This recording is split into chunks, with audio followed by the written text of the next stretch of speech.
మన ప్రభువును రక్షకుడైన యేసుక్రీస్తు నామములో మీ అందరికీ ఉదయకాల సమయములో శుభములు తెలియచేస్తున్నాను.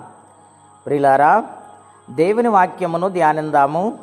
రోమీలకు రాసిన పత్రిక 12వ అధ్యాయము 9వ వచనం.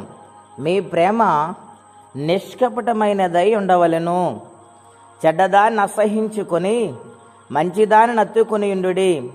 సహోదర ప్రేమ విషయములో ఒకనియందొకడు అనురాగము గలవారై ఘనత విషయములో ఒకనినొకడు గొప్పగా ఎంచుకొనుడి. ప్రియులారా, పరిశుద్ధాత్మ దేవుడు అపోస్తుడైన పౌలు కొరింథీ సంఘానికి ఉత్తరాన్ని వ్రాస్తూ ఉన్నారు.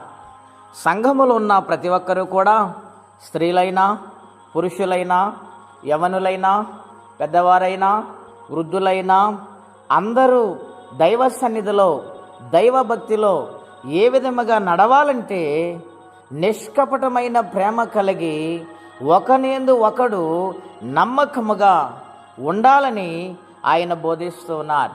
అవును ప్రియులారా, ఆనాటి సంఘాలలో ఒకరి హెచ్చు తగ్గులు భేదాభిప్రాయాలుండి వారి ఇష్టానుసారంగా మార్గాలకు వారు వెళ్ళిపోతున్నారని, అటువంటి సంఘములో దేవుని భయం లేకపోతే దేవుని మహిమ రాదని, దేవుని దీవెనలు వారు పొందుకోలేరని ప్రేమతో ఉత్తరాన్ని ఆయన వ్రాస్తూ ఉన్నాడు.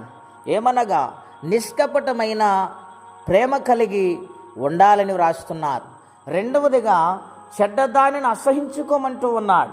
అవును ప్రియులారా, సంఘము నిష్కపటమైన ప్రేమ కలిగినప్పుడు చెడ్డదానినంటే పాపమును, శాపమును, దుర్మార్గతను, బలహీనతలను అసహించుకున్నప్పుడే దేవుని ప్రేమ సంఘములో ప్రవహిస్తూ ఉన్నదని ఇక్కడ వ్రాయబడింది. మూడవదిగా మనం చూస్తే ప్రేమ విషయములో ఒకనియందు ఒకడు అనురాగము గలవారై ఉండాలని మాట్లాడుతూ ఉన్నారు. అవును ప్రియులారా, ప్రేమ కలిగిన చోట ఆకుకూరల భోజనము కూడా శ్రేష్టమైనదే కదండి.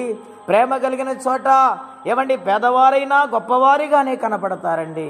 ప్రేమ కలిగిన చోట తారతమ్యాలు ఉండవు, భేదాభిప్రాయాలు ఉండవు, అసూయలు ఉండవు, ద్వేషాలు ఉండవు. కారణం ఏమిటంటే దేవుని ప్రేమ వారిలో ఉందే గనుక, దేవుని కనికరం వారిలో ఉందే గనుక ప్రేమలో వారు బ్రతుకుతారు. హల్లెలూయా. అలాగే దేవుని బిడ్డలారా, 4వది అంటున్నాడు, ఘనత విషయములో ఒకనినొకడు గొప్పగా ఎంచుకోమని అంటూ ఉన్నాడు. ప్రియులారా, ఎదుటి వాళ్ళని మనము ప్రేమించే మనసు వచ్చినప్పుడు వారిని మన మనసులు ఎప్పుడూ గొప్పగానే చూస్తాము. కించపరిచే ఆలోచన కానీ, బాధ పెట్టే మాటలు కానీ ఎన్నడూ పలకమండి. కారణం ఏమిటంటే దేవుని ప్రేమ మనలో ఉన్నది గనుక, ప్రవహిస్తున్నది గనుక.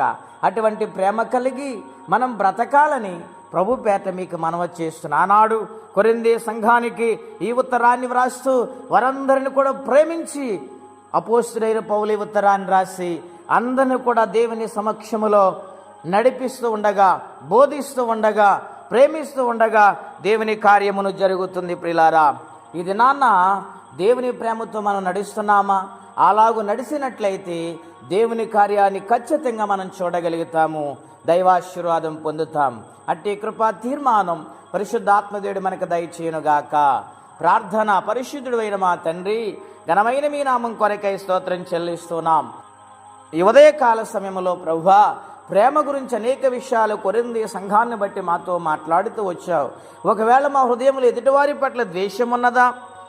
ఒకవేళ ఎదుటివారి పట్ల మా యొక్క జీవితంలో అసూయ కుట్రలు ఉన్నాయా? అలాగూ ఉంటే మమ్మల్ని క్షమించి మీ కొరకు ప్రేమించి మీ కొరకు బ్రతికే భక్తి జీవితం మాకు దయచేయమని, ఎవరే కష్టాలు, బాధలు, ఇబ్బందుల్లో ఉన్నారో వారికి నీ సహాయము పంపించమని యేసుక్రీస్తు వారి పుణ్యనామమున ప్రార్థించి వేడుచున్నాము తండ్రి. ఆమెన్. దేవుడు దీవించును గాక. ఆమెన్.